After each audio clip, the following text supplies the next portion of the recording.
My name is Alex Kara, and today I'm gonna share a day of my life as a QA tester or software assurance QA engineer. I'm gonna cover a lot of things. The first thing, it's not gonna be like traditional day when I'm gonna show you like I'm drinking a coffee on the break. I'm gonna tell you about the reality, and I'm gonna tell you how you can provide the answer during the interview. At the same time, you will know the reality. So let's get started.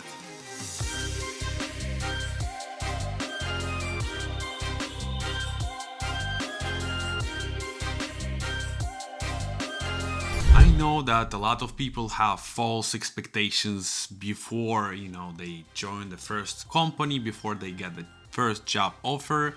Some people think that you would need just to work a few hours a day. The other people think you will need to work like 24/7. So let me answer one by one.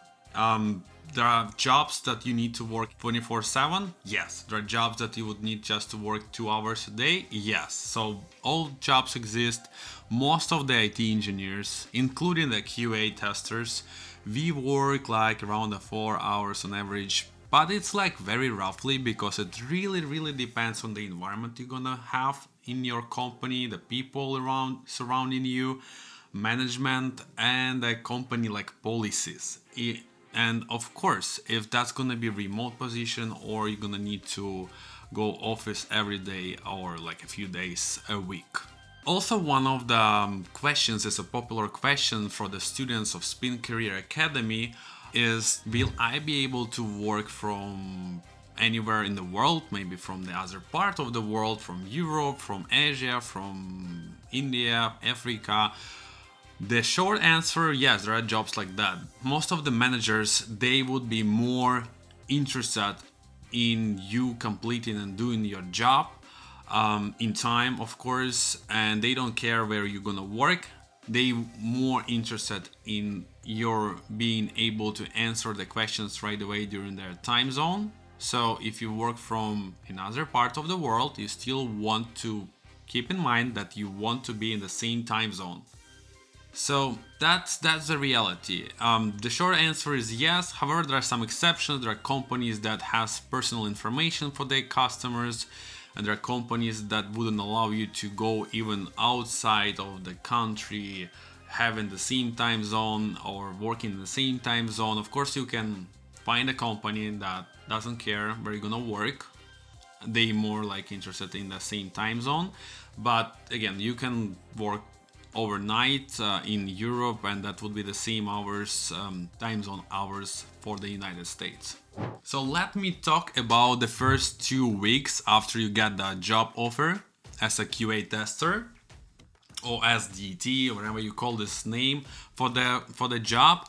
But the first 2 weeks, the first months, perhaps like just the first week sometimes, you may have or may not have a person who will be doing the onboarding for you. Usually, most likely, the company would have a process for the onboarding. They're gonna be human resource manager who's gonna be helping you with all the questions and answers. This person gonna be helping with additional contacts, other QAs, engineers in the team who will be helping you as well. So there are different, our students from Spin Career, they share a lot of stories. Some stories are saying, hey, there was nobody who would help you. The other students were saying that, yeah, there was like a lot of help. I didn't like worry at all. There was not that much information. I had like even 2 months to get that onboarding period done. So it really depends on the people management and policies the company is providing to you. How about the meetings? How many meetings you gonna get eventually? So there are like daily stand-ups, there are planning meetings, there are retrospective meetings, a lot of like review meetings, overview of the product, of the functionality of something new. Yes, they exist. Again, some companies, they would follow the methodology called SCRUM. Scrum is a very popular development methodology that a lot of companies nowadays are following, and one of the main key feature that methodology has is the time frames. We call it sprints. The sprint is usually around the 2 weeks, and at the beginning of the sprint you will have a planning session for sure. And during that planning session, you will do this, provide the estimation. Either you or the manager gonna give you the tasks and provide the estimation for the task, so you will know ahead of time what task you need to complete and what is the deadline. So this is amazing, and that Scrum methodology can be different from one company to another. Depends how strict the company and how hard they trying to repeat that Scrum methodology from the book. Again, this is one of the most popular methodology. There are lots of more methodology like this one. It's a Kanban, a waterfall, and V model, and a lot of different other methodologies, but Scrum is the most popular one. So you will know ahead of time, every like few weeks you will know that it's gonna be the load, what kind of tasks you need to complete and what is the deadline for them.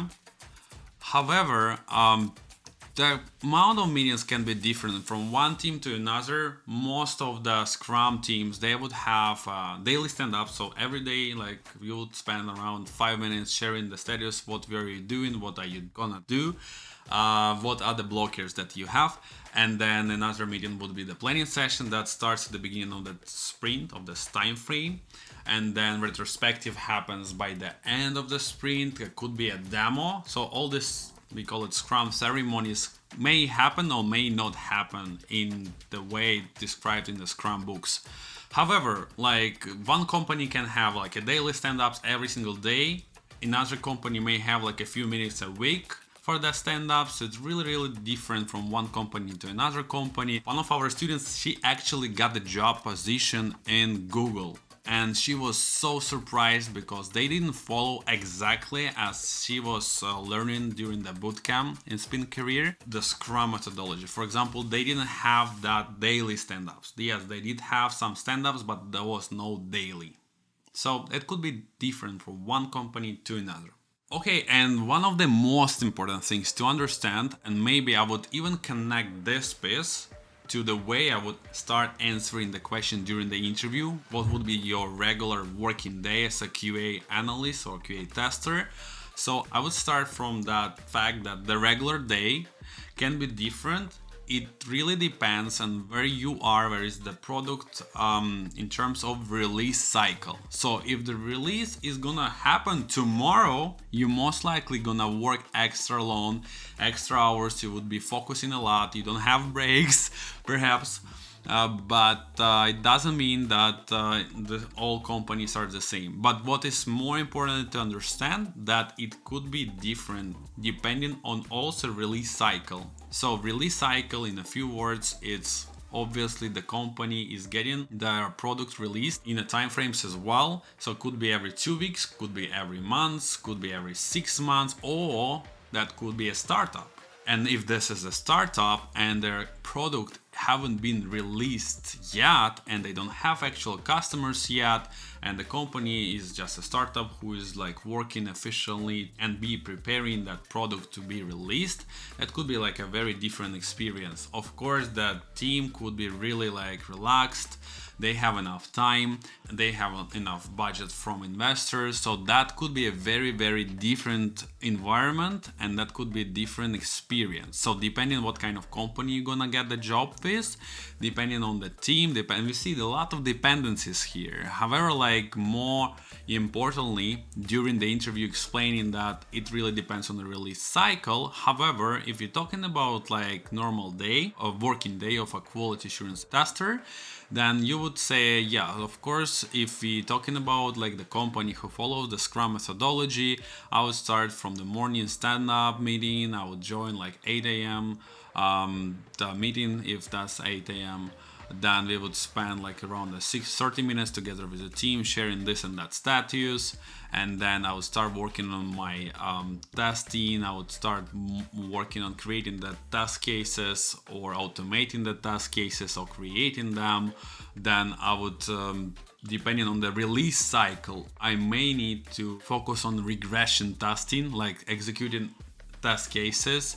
And on a lunchtime, I will have a lunch, and then I'll have around 3-4 p.m. I'll have a coffee break, and then the day is over, we may have this and that meetings, depending on the release cycle, of course. But that would be a normal working day as a QA analyst or QA tester. So you see, there are a lot of dependencies, and that can be different from one to another company. More importantly, is to have a wide variety of dependencies, and knowing those dependencies may help you to succeed during the interview.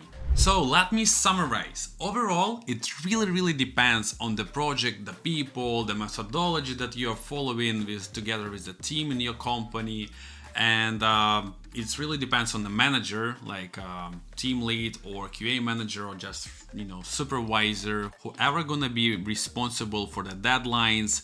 It really depends on that as well. It was Alex Kara, Spin Career IT Academy. If you like this video and you want to have similar, more helpful content related to IT or QA or any other programming hints and tricks and helpful content, just subscribe for our channel and hit the like button, and I'll do my best to post every single week. See you soon.